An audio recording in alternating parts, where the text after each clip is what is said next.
On this episode of Ergo, I present to you the Corrupt GOP. I'm pulling my weight.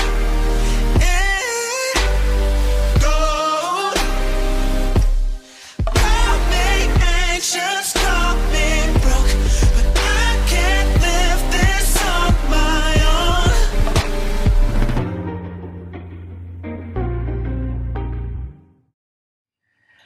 Welcome back to Ergo, everybody. I'm your host, Brandon, here in Ohio, and today we're going to a little bit, return to the world that is Donald J. Trump. We've got a lot to discuss today. To start off, there was a very big, interesting piece of news that broke from the Wall Street Journal. And the headline to that news basically tells the whole story. It states, quote, GOP operative sought Clinton emails from hackers, implied a connection to Flynn, end quote. For all intents and purposes, I'm just going to give you guys the brief Cliff Note version of this article. Basically what the article states is that there was this GOP or Republican operative or independent worker that was working separately from the Republican Party as a whole, and he was searching for and working with Russian hackers to obtain Hillary Clinton's emails from the private server that she had when she was the Secretary of State under former President Barack Obama. What is interesting to note here is that he listed several people that he was in contact with during his time working with the Russian hackers. Those people included Donald Trump's chief strategist, Steve Bannon, Kellyanne Fraud Conway, and that same old Michael Flynn. The Michael Flynn that I've referred to on several previous episodes of this show, that was Donald Trump's appointed National Security Advisor, whom served for a whopping 24 whole days before he was forcibly removed from his position for not disclosing his contacts in communications with Russian government officials. What is more interesting about this article is that it is the first direct piece of evidence that links the words Trump to Russia to collusion. I believe that we are certainly making ground on the case that may, in my mind and in my hopes and in my prayers, will take down Donald Trump. Before we move on to the next point of this segment, there are a few terms and concepts that I need to review with you because it'll be critical for you to understand what I'm going to be referring to at the next part. To start off, a pundit. What is a pundit? A pundit is a person who makes comments or judgments, especially in an authoritative manner. A critic or a commentator. The next concept is the Foreign Intelligence Surveillance Court. This is the court that entertains applications made by the U.S. government for approval of electronic surveillance, physical search, and certain other forms of investigative actions for foreign intelligence purposes. This is also known as a FISA court, which you may have heard on the news. Then we move on to the final concept, which are FISA warrants. FISA warrants are orders that are issued by a FISA court that orders or gives approval to intelligence agencies to pursue intelligence on foreign officials like terrorists or Russian government officials. FISA is short for the law that is called the Foreign Intelligence Surveillance Act, which basically gives authority to intelligence agencies like the CIA, the FBI, and et cetera, to do their work. So while the Wall Street Journal article about this GOP operative is very interesting in and of itself, it is just as important, and in my mind, more interesting to think of what are conservative or Republican pundits like Fox News, and what are Republican slash GOP slash conservative congressmen, what are they thinking about all of this? And more importantly, what are they going to do with all of this very damaging information about a so-called Republican president? Well, the first part is very simple. The Republican conservative pundits on fake news, fraud news, Fox News, no news, like I like to call them, are resorting to the theory that collusion is not a crime, it's not illegal. So even if Donald Trump did it, he's not a criminal. This is the video justifying my point. They are looking into criminal. But what crime?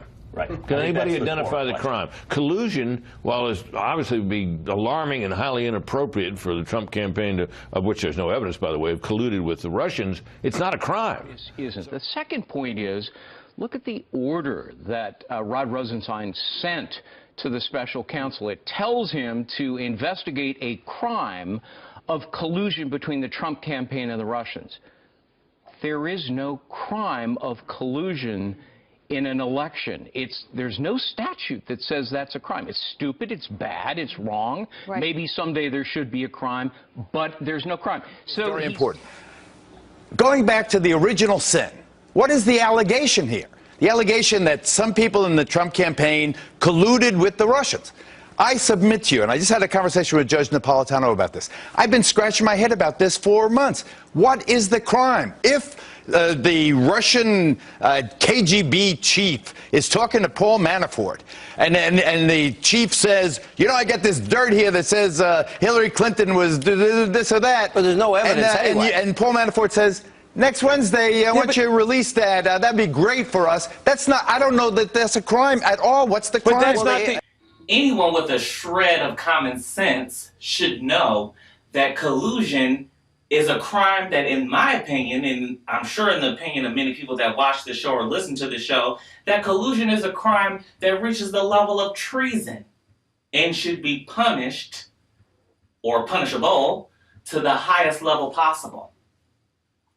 Call me crude, call me rude if you would like, but that's the way that I see it. Form your own opinions about that. Meanwhile, the Republicans are up to something that is more shady, more dark, more corrupt, which is why I call them the Corrupt GOP, or Corrupt Republican Party. This first part, I would like to introduce you to Senator Chuck Grassley. He is a Republican senator, and he is the chairman of the Senate Judiciary Committee, and that committee is responsible for providing oversight of the Department of Justice and many other administrative agencies. The Senate Judiciary Committee is supposed to be investigating Donald Trump for obstruction of justice, parallel to the investigation by the special prosecutor, Rob Mueller. However, on June 27th, this Republican Senator, Chuck Grassley, wrote a letter to this man, whom is Rod Rosenstein, the deputy vis-a-vis assistant attorney general serving under Jefferson Beauregard Sessions III. And he sent the same letter to this man, Andrew McCabe, who is now the current acting FBI director since James Comey was fired, and there has not been a new one officially installed or put into place as the FBI director. The letter starts off by saying the following, quote, as explained below, we are writing to request the following related materials. All proposed FISA applications that the FBI and Justice Department sent to the FISA court, the FISA court responses to such proposed applications, all final signed FISA court applications that the FBI and Justice Department submitted to the FISA court, and the FISA court's responses to the final signed applications, end quote. So basically what Chuck Grassley is saying, hey, FBI, send me all of your applications for all people that you requested permission to spy on. Send me the court's responses to those applications to spy on people. And send me your edited versions of them and send me the responses to those edited versions. Basically, he wants the FBI to turn over all of their work on the Trump-Russia probe. He wants them to turn it all over to him. But the bigger question is, why does he want to do that? The letter goes on to state, quote, Media reports in the FISA Court's 2016 annual report provide reason to believe that in the course of these investigations, the FBI and Justice Department may have submitted proposed applications that the FISA Court preliminarily evaluated and stated it would reject, which the FBI and Justice Department then modified and resubmitted. Media reports also provide reason to believe that the FBI and Justice Department may have submitted some final signed applications in these matters and that the FISA Court rejected outright. The Judiciary Committee needs all of these documents to evaluate fully the FBI's and Justice Department's actions in this situation, end quote. That big, long dissertation, that ridiculous paragraph is just a shabby attempt at being professional while being shady at the same time. Because what Chuck Grassley is really getting at with this letter that he sent to the current acting FBI director and to the deputy attorney general is he wants to know why the FBI even started a Trump-Russia collusion investigation. And more importantly, he wants to find a way to discredit the entire investigation as a whole. He wants to make it seem like the FBI and the Department of Justice had no basis, no reasoning for doing it other than the fact that they don't like Donald Trump. Some may call that conjecture or just think that I'm out of my mind, but my point and my argument is proven in this same letter in which Chuck Grassley writes, quote, there have been subsequent media reports claiming the FBI submitted and received approval of a FISA application in the investigation that was based on the political opposition research dossier, end quote. That same dossier that we referred to last week about the piss party and Donald Trump colluding with all these other people. The same dossier that every aspect of it was proven to be true, except for the piss party. We're still waiting to get evidence about that. I'm not necessarily waiting for it. I don't care. I mean, if he likes to have piss parties, that's his own personal problem. I just want him out of the White House. Moving on. This basically proves that Chuck Grassley believes that Donald Trump never showed any reasoning for there to be a Trump-Russia investigation. He feels that we're all just doing this, we're all making a big stink out of this because we don't like Republicans and we don't like Donald Trump. That does have some veracity or some truth to it because I hate Donald Trump, and currently I dislike many of the Republicans in the Republican Party. I accept some of their values, but I'm not going to belabor that issue. I don't like them right now because I just don't. Moving on June 28th, 2017, Chuck Grassley wrote another lengthy, long-winded letter to the Deputy Attorney General, Rod Rosenstein. The letter starts off stating this, quote, on May 2nd, 2017, I wrote to you regarding Acting Director McCabe's apparent conflicts in ongoing FBI investigations due to, among other things, his relationship with Governor Terry McAuliffe, and asked what steps you have taken to address the appearance of political bias at the FBI, end quote. Chuck Grassley then continued this letter, and he went on to state 3 important investigations that the acting FBI director, Andrew McCabe, is the subject of, or he's being investigated for 3 things. However, there was one that really stuck out, which is the basis for why I'm saying he's going to try to discredit the FBI, try to discredit the whole investigation, and try to make it seem like they're all just a big bunch of political opponents. This is what it says, quote, he is also reportedly the subject of a pending equal employment opportunity complaint by a female FBI agent for sex discrimination who alleges she was targeted for retaliation because of her complaint. According to new press reports, Michael Flynn provided a letter of support for the complainant in that case, which raises serious questions about why Mr. McCabe also failed to recuse himself or excuse himself or take himself out of investigations involving Mr. Flynn, end quote. Later on, the note goes on to say, quote, in addition, please provide a written explanation of the steps you intend to take as Mr. McCabe's supervisor to address the appearance of political and other conflicts of interest outlined above, end quote.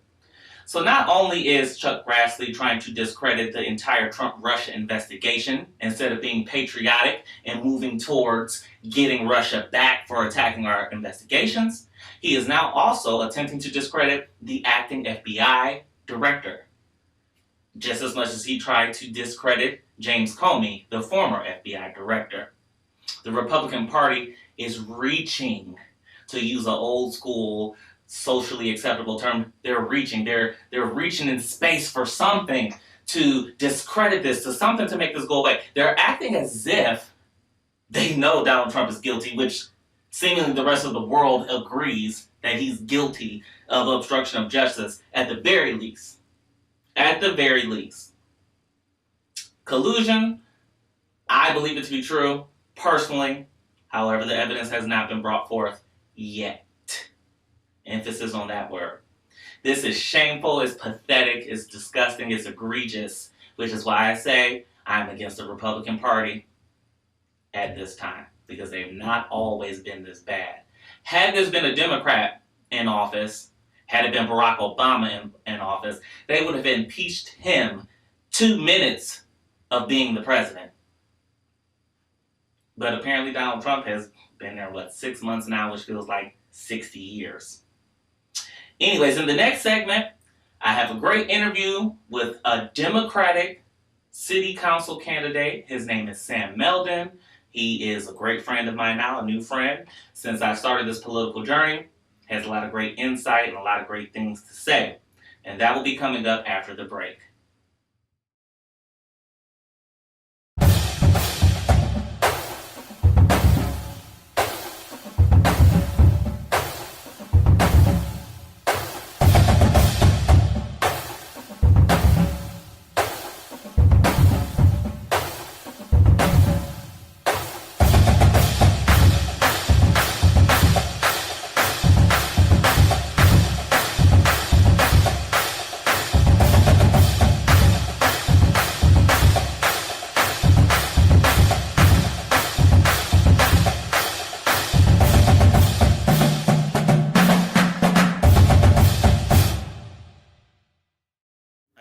Opportunity first to tell us about you, sure. What your plans are and how's the campaign and what your campaign's about and everything like that. Cool, thanks. Thanks for having me on. Absolutely. So, my wife and I have 3 kids, so let's start there, right? To tell you a little bit about me. We live in West Toledo. Mm-hmm. We've been married 10 years in December. Wow. Which is crazy to even say, but you don't even look like you're that old to have been married for 10 years. I just turned 33, so we got married pretty young. Okay. But yeah, so we have 3 daughters, 7, 4, and 1, which is great. You were trying for the boy ass, huh? No, but it's great. So the reason I like to talk about my children is that, as parents of young children, we think a lot about their future. And on city council, I think it's important to think about our city's future. Mm-hmm. And so, honestly, what I would hope to do when elected is to kind of bring some of that future thinking and future orientation to city council, mm-hmm. while also realizing that there are very urgent issues facing the city today. Right. To think about the future is a luxury. There are some times that we need to think about right now, but those go hand in hand more often than not. And so whether it's paving our streets and taking care of our water and organizing our neighborhoods a little bit better, so I was just getting ready to ask you what are some of the issues in the city that you probably wanted to attack first, like Yeah. priorities for you. Yeah. So. Well, certainly we have to take care of our basic services. So we can't ask other entities in the region, the professional community, the nonprofit community, to continue to pull us ahead without the local government carrying its weight. And so, city council is a service job. Public servant fits probably more in city council than anywhere else. And that is not lost on me. I've been in the nonprofit community forever, all of my professional life, I should say. And that's what it's all about. It's about serving your community. And so that's what I want to do. I would say that the top three issues for me, one has to be water. We have to figure out a way to make sure that our water is clean, safe, and affordable for everyone in our city. We can't get to a point where we make decisions that results in our water rates being hiked up 2, 3, 4 times the amount that they already are. And so we have to make sure that we protect that. Once we do that, by the way, we have to talk about the lake. Right. The lake is one of our greatest natural resources, and we take it for granted. And we can't do that. That's irresponsible. So we have to really kind of group together with the state of Ohio, state of Michigan. Lake Erie is an international issue, but we're right on the edge of it, and so we need to be leading. We need to be on the leading edge of the lake conversation. And me being from Cleveland primarily, I can attest to that because they're constantly talking about the lake. So, digging right into things, what do you think what is your view of the current political climate nationally, and I guess you can kind of speak to being on city council, how that kind of trickles down to the local level? Yeah, I think that nationally we're just so fractured. I think the conversation and the discourse is so fractured, and I think that just produces a level of apathy. It's turned in, and this is not even a commentary on Trump, who is a reality show, TV show star, but even the election. I mean, you watch the way that we have the ticker tape election results. It's a sport. Absolutely. You have Wolf Blitzer saying breaking news when it's not breaking news, and now we have breaking news every single day. It seems like every minute, because my channel never turns from MSNBC or CNN, and I'm trying to clean or something, and I hear the little sound effect. Oh, well, we got breaking. Some of it lately has been certainly breaking. So how does that affect things on the local level, do you think? Does it have any effect nationally down to locally? Some would argue it might even, a lot of the tensions start at the local level and then they just kind of build up over time. Yeah, I might have a different view on that. I think that distance, what do they say? Like, distance makes the heart grow fonder. I think that might be true in romantic relationships. I think in politics it does the opposite. I think distance, it creates this gap where people can't conceptualize the connection that they have to their representatives.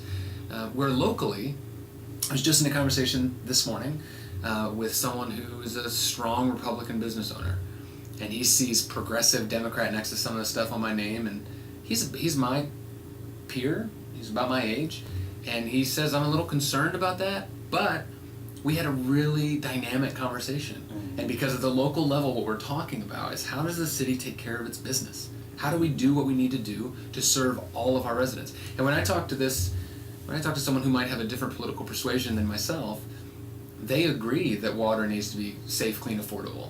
They agree that our neighborhoods need to move from being too focused on block watches and start throwing block parties, right? And absolutely. They agree with that. So whether they, who they voted for in the primary at the national level, that you can just kind of set that aside. And I think at the local level, we're all neighbors. And so that gives us a way and creates a space for us to connect more. Absolutely. And that's probably the antidote to what's going on in our national scene right now. Because I was even going to say to you, I kind of look at it like a football or basketball team, like you were saying, going with that analogy, where if the team wins, everyone celebrates. Oh, the head coach. If the team loses, they fire the head coach, and it's kind of like that. When people don't get what they necessarily need, I think they overstep the local, like you said, the representatives and whatnot, and they just automatically want to jump up to the head coach, the federal government, the executive branch, all of that stuff, instead of realizing that a lot of the changes can happen. Right. And that's something that I even wasn't aware of initially. So, interesting question. There has been various reports that I've read on city councils passing legislation that calls for a release of Donald Trump's tax returns. I believe it was New York that did that one, or I believe it was New York. And even going as far as requiring impeachment proceedings to begin. To what extent do you think that local politics can impact national politics? Yeah, so I think that's a twofold answer I might have. One, I think that local politics certainly can impact national politics. One of the ways that we just saw that recently in our city was let's think about the issue of lead, right? Toledo's starting to get into that. Current city council's trying to address that in a way. And then the state house said, we're going to handle that legislation, violating home rule, telling cities what they can do, what they can't do. And then so our mayor goes up and advocates on our city's behalf to the state house. But that's also in the wave of Flint, Michigan, right? Absolutely. And so when you're dealing with an infrastructure issue in our country, that's a national issue. So here you have a real situation where legislation introduced by city council to help all of our citizens in our city impacts the mayor's office, impacts the state house, which should connect to a federal level of policy. So, I mean, the bottom line is our senators, Sherrod Brown and Rob Portman, they would be together in terms of protecting families and vulnerable populations from lead poisoning. I would hope so. They might have different ways of how to do that. But that is a good example of, I think, the work of city council affecting the national scene. However, one of the examples that you brought up, like city council advocating that Donald Trump releases taxes or impeachment, I'll be honest with you, I'm not interested in doing that. Absolutely. Because here's the deal. We have too many real issues in our city. And the citizens who are going to vote for me, hopefully, on September 12th and again on November 7th, they're not asking me to go get into the fray of the headlines on CNN and Fox News. They're asking me to fix an issue at the corner of their street, to fix an issue that affected a loved one, to serve them well, to listen to what their real concerns are. And I think that sometimes we can get caught up in things that are merely symbolic, when quite frankly the job of serving your community is often very literal. It needs to be done. It's a real tangible result that we're looking for. So I don't know that I'd be all that excited about trying to say what I think about some big issue related to Trump personally. And speaking of Donald Trump, since you just said that, whom I'm sure you will agree he isn't the traditional politician. I think we all could agree on that. In fact, that is what helped him win. A lot of people argue. So how do you feel about the following statement that being politically incorrect is now the best way to be politically correct? Almost like saying being your natural self, saying how you feel is the thing to do now instead of being so professional and... So there's, again, I have a couple answers to that question. It's just a nuanced question, which means it's a good one. I think that it's something that we should all be ashamed of if being honest is revolutionary. Good point. We should be ashamed of that. If we've gotten to the point in our public communication where when someone is honest, we think that that's groundbreaking. I think that often, I find that when people respond really positively to the things I'm saying, I'm actually saying the most basic truths that we all believe anyway. So that would be the first thing I would say. I want to see more of that, not less. I want to see more nuanced dialogue, not more kind of quick hits. And I think the thing that I would say specifically about Trump, though, is I don't think that Trump is really actually saying what's on his mind. I don't think that that's true. I am not a big fan of him, so I don't know that there is a lot on his mind. But I would say that the thing that concerns me about what he did to win was he tried to activate something that had been ignored and dismissed, and for a lot of right reasons. Whether that's any sort of prejudice or racism or homophobia or all of these different things that he tried to bring out, he tried to ignite, he tried to activate that. I don't even know if that's actually what he believes. If you look at some of the things he said about about gay rights and women's rights and he's been all over the map. So we don't actually know what he thinks. So it always felt a little misleading when I heard people say, well, he says what's on his mind. And I just think maybe he's trying to say what he thinks is on your mind. Exactly, because he's been a lifelong Democrat for ages. But I just forgot. I wanted to ask you an additional question. But a lot of people say that the Republicans took the Democrat. Right. He took the Democrat playbook of going down to the grassroots, to the middle class, the lower class people. I'm going to get you jobs. He went down to the coal miners and stuff, whereas the Democrats have always been known to be that type of advocating voice. Is that something that you might say that you agree with, just speaking to him, and then we're... No, sure. I mean, I think the thing he certainly did that. I think that the progressive nature of the Democratic Party, in the past 18 months, I think a lot of things came together. I think a lot of left-leaning individuals, Democrats, progressives, we started to take... I mean, the Obama years were comfortable. We started to say, oh my gosh, look at all these groundbreaking initiatives and movements that we get to see, and we just kind of sat back. And then I think the idea that we would only look at certain issues, it's the next frontier. I mean, we have a lot of issues. When you think about the LGBT community, you think about women's rights, you think about race issues. There are huge issues that we have to take care of, but I think that representative democracy means that we also have to include people who have been here for a long time. People who, so Van Jones, I love Van Jones. I don't know how you feel about Van Jones, but he laid this out on CNN better than anyone I've ever heard. Maybe he was on a podcast with David Axelrod. That's what it was. After the election, he's on a podcast with David Axelrod. And for Van Jones to say this, it's much more powerful than for me to say it. A white, straight male from the Midwest, right? It's a lot.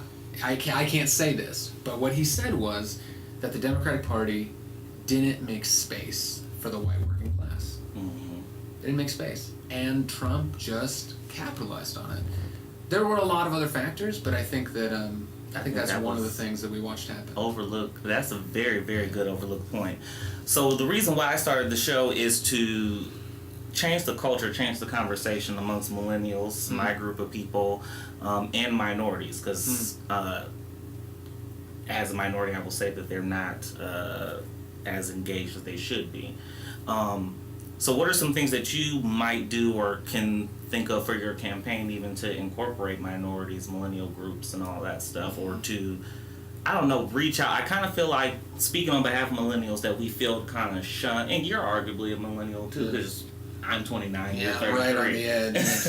So we feel shunned from participating, because we feel like the baby boomers, the older generations, they don't necessarily accept our beliefs because they had different values than we had coming up. So not necessarily what do you plan to do, but what do you think all of us can do, because it's really a national effort to get more of millennials and minorities. Yes. Well, I don't want to make this too much of a back patting session here, but I think what you're doing and I think what I'm doing is an example, right? So you mentioned before we started here that you were doing one thing and then Trump got elected, and you said you had this awakening, right? You had to do something. I have watched our city be represented by an average age of 60 plus for too long, and I feel like at some point you can keep looking in the mirror and saying who's going to step up, who's going to run, who's going to try to represent the emerging voice that's in our community, and then you're looking in the mirror and going, I wonder if that's the guy to do it. I wonder if that's the person who should do it, right? So I think it's about, answering the call to yourself, right? And, I think that making space for millennials and minority groups is crucial to me, because I am really actually trying to represent my constituency. And my constituency is everyone in the city of Toledo. I happen to be more connected to a younger group of people. And through a number of different ways, I happen to be pretty connected to a fairly diverse group of people. I would also say that the minority conversation, what's a little interesting, is I think that some of the diversity conversation is maybe not to be make a pun or something, but it's a little black and white. Mm-hmm. And I wonder how more nuanced it should be.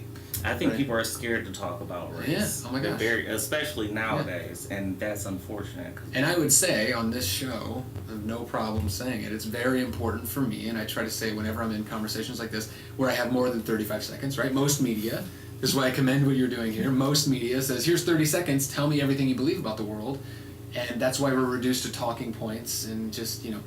But what I would say is that I think it's really important for me to say, anytime I get a chance, that as a white, straight, Christian male in our country, there are certain situations and questions and life circumstances that I've never had to deal with.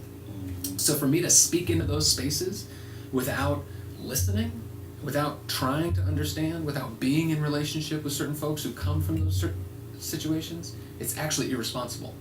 And so I think the idea of representation means that what I believe in some ways actually takes a backseat to the beliefs of, you know, who I'm representing and who I'm standing with.